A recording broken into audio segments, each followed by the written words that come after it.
This is a big show on deviance and social control. It's the first big show for our unit on deviance. Deviance is behavior that departs from societal or group norms, so it's a lack of conformity.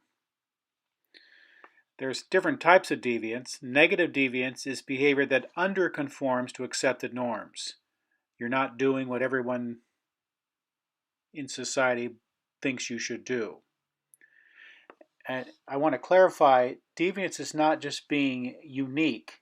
It's not following norms, which remember come from our values. So it's a violation of values we have in our culture.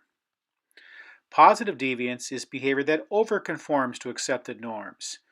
And by overconforming, I mean this would be like the people who you drive behind in a 35-mile-an-hour speed limit.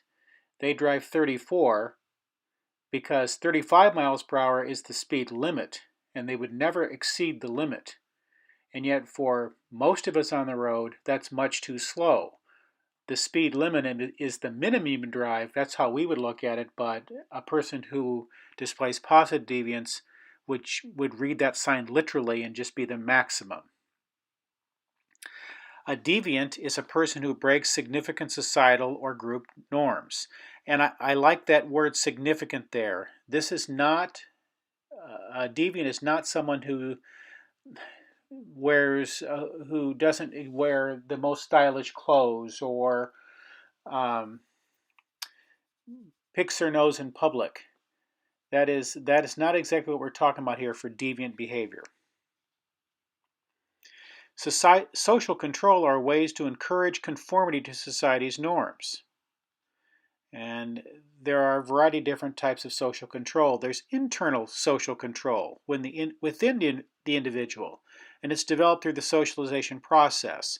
And the term locus of control is used here, where if you have an internal locus of control, you believe you can control what happens to you. You are willing to conform to the societal values, versus an external locus of control where you need to have control placed upon you.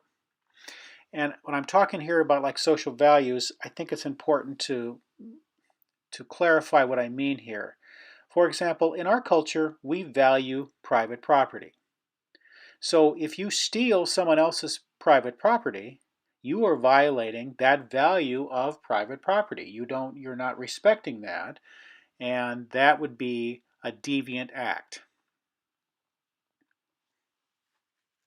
There's external social control, and this is based on sanctions, and it's designed to encourage desired behavior.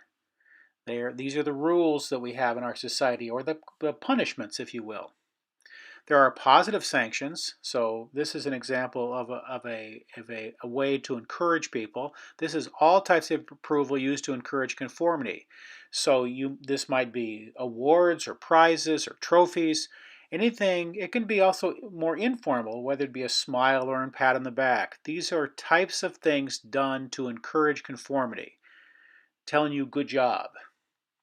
Then there are negative sanctions, which is all types of actions intended to stop socially unacceptable behavior by punishing violations of norms. This is the punishment side of sanctions. So positive sanctions are like the rewards, the benefits, the good things, and negative sanctions would be the punishment.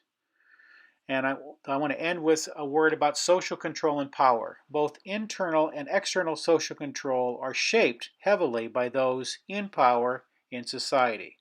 And that's our introduction to deviance for this unit.